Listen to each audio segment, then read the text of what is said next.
குடிசையிலே கொஞ்ச காலம் தங்கி பாருலே கூரையின் ஓட்டை வீரி செல்வடி நட்சத்திரம் எண்ணி பாருலே கூவும் செல்போனின் நச்சரிப்பை அணைத்து கொஞ்சம் செல்வண்ணின் உச்சரிப்பை கேட்போ வெறும் காலில் செருப்பின்று நடந்து மண்ணோடு பேசிக்கொண்டு போவோம் மடலைகள் ஆவோ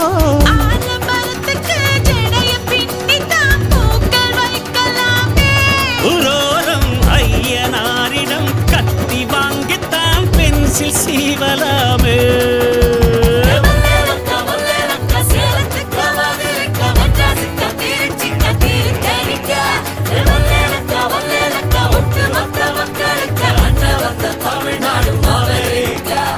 காவிரி யாரும் கை குத்தல் அரிசியும் மறந்து போ